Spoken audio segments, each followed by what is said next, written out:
آج انشاءاللہ میں 25واں اور 26ویں پارے کا کچھ حصہ بیان کروں گا، بلکہ کل 25ویں میں کہ سورہ شورا بیان ہو گئی ہے نا، 25ویں میں 26ویں میں، ہاں آج انشاءاللہ 26ویں پارے کی منتخب آیات۔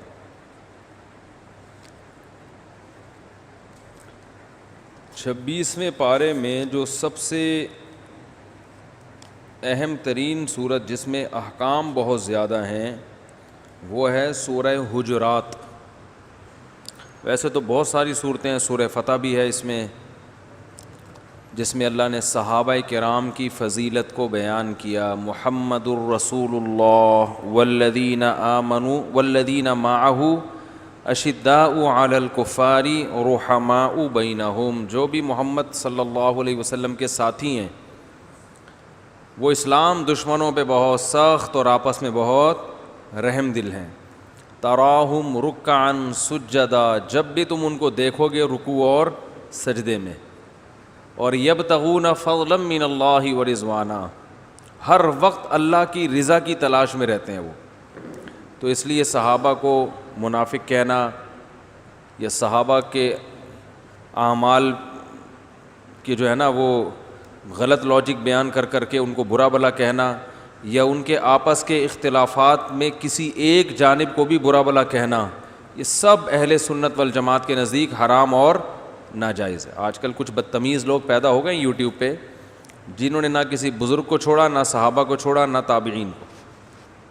بدتمیز جب بھی بولو تو ایک ہی طرف دماغ جاتا ہے سب کا، کبھی امام ابو یوسف کے خلاف، کبھی جو ہے وہ حضرت معاویہ کے خلاف۔ حضرت ابو سفیان کا نام بھی احترام سے نہیں لیا جاتا، ٹھیک ہے نا، کہ ان کی جو ہے نا وہ اتنی دیر سے اسلام لائے، انہوں نے یہ کیا، انہوں نے یہ کیا، انہوں نے یہ کیا، انہوں نے یہ کیا، ہاں آخر میں اسلام قبول کر لیا تھا ٹھیک ہے، تو جب کر لیا تھا اور اللہ نے اس اسلام کو مانا، اور نبی نے اتنی عزت دی ان کو، اتنی عزت دی نبی صلی اللہ علیہ وسلم نے، اور سب سے بڑھ کر یہ کہ ان کی بیٹی سے نبی نے نکاح کیا۔ حضرت ابو سفیان کے نبی صلی اللہ علیہ وسلم سے کئی رشتے ہیں، ایک رشتہ عرب کے سردار تھے، حدیث میں آتا ہے خیارکم فی الجاہلیت خیارکم فی الاسلام، جو جاہلیت میں بہتر تھے اسلام میں بھی وہی سب سے بہتر، تو جاہلیت میں بھی عرب کے سردار ابو سفیان تھے، تو اس حدیث کی روشنی میں اسلام میں بھی ان کا درجہ کم نہیں ہے۔ دوسرا ان کا نبی صلی اللہ علیہ وسلم سے رشتہ داری، حدیث میں آتا ہے ان احق ما اکرم بہ الرجل ابنتہ او اختہ، سب سے زیادہ قابل احترام وہ ہے، ابو داؤد کی روایت ہے، کہ جس کی بیٹی یا بہن تمہارے نکاح میں ہو۔ تو ابو سفیان کی بیٹی نبی صلی اللہ علیہ وسلم کے نکاح میں تھی یا نہیں تھی؟ تو اس لحاظ سے بھی نبی کے لیے جب قابل احترام ہوئے تو ہمارے لیے تو بطریقِ اولا، یہ رشتہ بھی حضرت ابو سفیان سے۔ اور تیسری بات، حضرت ابو سفیان نے جو اسلام کے خلاف جنگیں لڑی ہیں اسلام لانے سے پہلے، اسلام لانے کے بعد اس کی تلافی کی ہے اپنی اس غلطی کی، اور پھر اسلام کے حق میں بڑی جنگیں لڑی ہیں۔ تاریخ کا ایک حصہ بیان کیا جاتا ہے بغض صحابہ میں، دوسرے حصے کو چھپا لیا جاتا ہے، ٹھیک ہے نا، یہ حصہ تو بیان کیا جائے گا یہ کیا، دیر سے ایمان لائے۔ تو جن لوگوں کو حضرت معاویہ سے چڑ ہے تو ان کو حضرت معاویہ کے والد سے بھی چڑ ہوگی، تو یہ ان کا ذاتی بغض ہے، جو یہ حقائق کے نام کے عنوان سے نا کہ ہم حقیقت بیان کرتے ہیں، اس عنوان سے یہ لوگوں کے سامنے بیان کرتے ہیں۔ لیبل اچھا ہے مگر نہ ان کے ارادے اچھے ہیں، نہ ان کی نیچر اچھی ہے۔ تو حضرت ابو سفیان رضی اللہ تعالیٰ عنہ نے بہت جنگیں لڑی ہیں بعد میں اسلام کے دفاع کے لیے، بہت قربانیاں دی ہیں، حضرت معاویہ نے بہت قربانیاں دی ہیں اسلام کے دفاع کے لیے۔ باقی صحابہ تھے، ان کا گھر کا مسئلہ تھا، آپس کا اختلاف تھا، تو اس میں ہمارا نظر یہ ہے کہ حضرت علی برحق تھے، حضرت معاویہ سے اجتہادی غلطی ہوئی ہے۔ تو غلطی ہو سکتی ہے اجتہادی، یہ کسی سے بھی ہو سکتی ہے۔ تو حضرت یونس علیہ السلام سے نہیں اجتہادی غلطی ہوئی، اللہ کی اجازت کے بغیر چلے گئے، تو اللہ نے کیسی سزا دی ہے کہ مچھلی کے پیٹ میں پہنچا دیا ٹھیک ہے نا، سمندر کی تہہ میں، مچھلی کے پیٹ کی تہہ میں، اندھیرے ہی اندھیرے، پھر ایک دم احساس ہوا کہ مجھ سے کیا ہوئی ہے، غلطی۔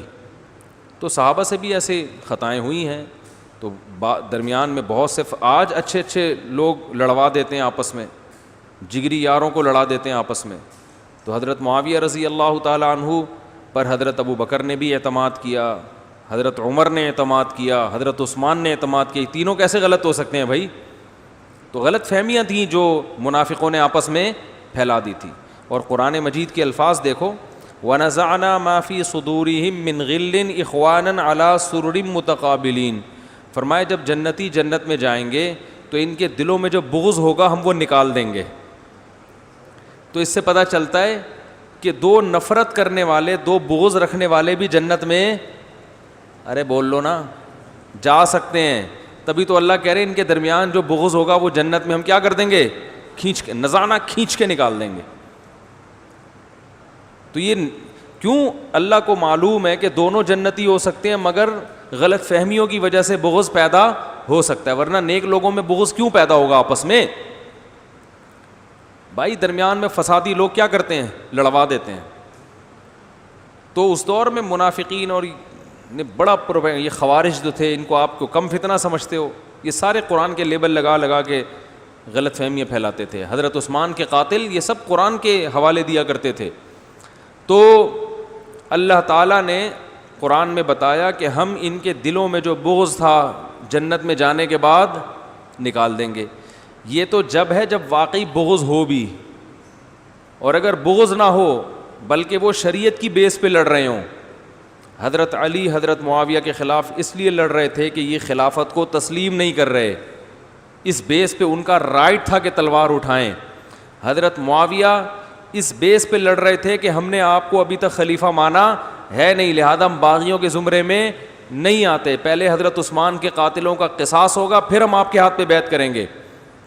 اس رائے میں وہ خطا پر تھے, ہم مانتے ہیں, لیکن یہ خطا اجتہادی خطا تھی. یہ کسی قرآن کی واضح آیت کی مخالفت یا واضح حدیث کی مخالفت نہیں تھی.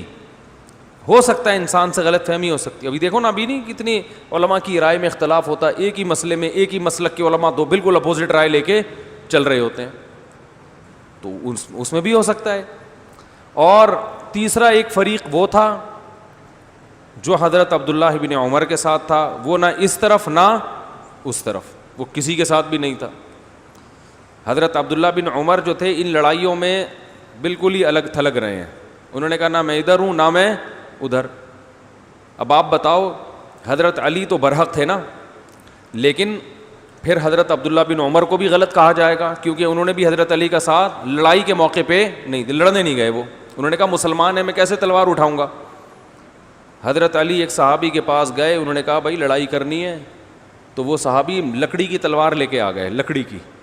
انہوں نے کہا مجھے نبی صلی اللہ علیہ وسلم نے بتایا تھا کہ فتنوں کا دور آئے گا, مسلمانوں کی تلواریں چلیں گی آپس میں, تو اس وقت اپنی تلوار لکڑی کی بنا لینا, یعنی مطلب یہ کہ لڑنے کے قابل رہے نہیں. تو حضرت علی نے اس کو زبردستی نہیں گھسیٹا کہ چلو, کہا کہ ٹھیک ہے بھائی, چھوڑ دیا اس کو اپنے حال پر کہ تمہاری رائے یہ ہے تو ٹھیک ہے.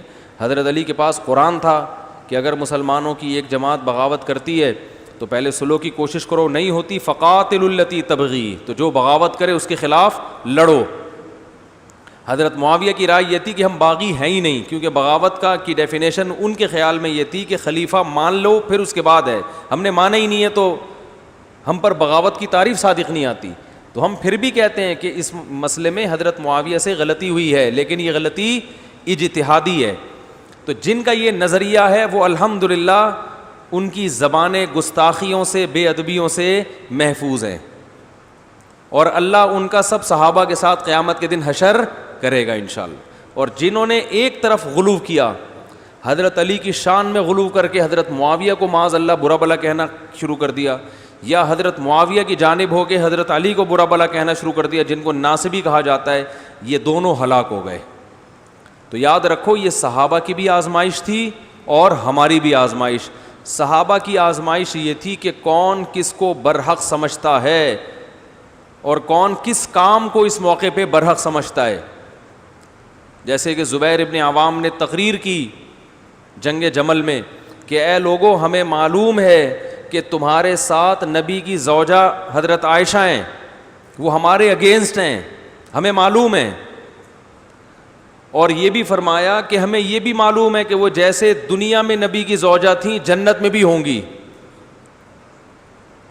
لیکن اللہ ہمیں آزما رہا ہے کہ ایسے موقع پہ تم نے اللہ کی آیات پر عمل کرنا ہے یا نبی کی زوجہ کی رعایت کرنی ہے. تو یہ بھی آزمائش تھی کہ نہیں تھی؟ کیونکہ اللہ کا حکم ہے کہ جو فریق بغاوت کرے اس کے خلاف تلوار اٹھاؤ. تو یہ صحابہ کی بھی آزمائش تھی کہ جو جس کو حق سمجھتا ہے اس کو فالو کر رہا ہے کہ نہیں کر رہا. تو وہ جس نے جس بات کو برحق سمجھا اس نے اس کو فالو کیا. آج ہماری بھی آزمائش ہے کہ ہمارے لیے یہ تینوں فریق، ادھر والے جو لڑ رہے تھے، ادھر والے جو ان سے لڑ رہے تھے، اور ادھر والے جو کسی سے بھی نہیں لڑ رہے تھے، ہمارے لیے یہ تینوں قابل احترام ہے. تو ہماری آزمائش یہ ہے کہ وہ لڑائی تو ختم ہو گئی، ہماری آزمائش یہ کہ ہم کس کے خلاف زبان درازی کرتے ہیں. ہم تینوں فریق سے محبت کرتے ہیں اس لیے کہ وہ نبی کے ساتھی تھے اور انہوں نے نبی کا ساتھ دیا ہے، اس بیس پہ ہم محبت کرتے ہیں، یا ہم اپنی زبانیں ان کے خلاف چلانا شروع کر دیتے ہیں. تو اس آزمائش میں اہل سنت والجماعت پورے اترے ہیں، اس لیے کہ یہ وہ فرقہ ہے جو جنت میں داخل ہوگا 73 فرقوں میں. اور جو اہل سنت والجماعت نہیں ہے انہوں نے کسی نہ کسی فریق کو برا بھلا کہہ کے اپنی آخرت برباد کر لی. اور یہ صحابہ کا جو بغض ہے نا، ہم نے بڑے بڑے علماء سے سنا ہے، یہ ایسی سزا ہے کہ دنیا میں اللہ اس کی توبہ قبول نہیں کرتا. ایسا لگتا ہے آخرت میں تو ہوگی ہر جرم کی، لیکن دنیا میں اللہ انہیں پنپنے نہیں دیتے. جن تحریکوں کے بانیوں نے صحابہ کے خلاف لکھا وہ تحریکیں نہیں پنپ پائی ہیں آج تک.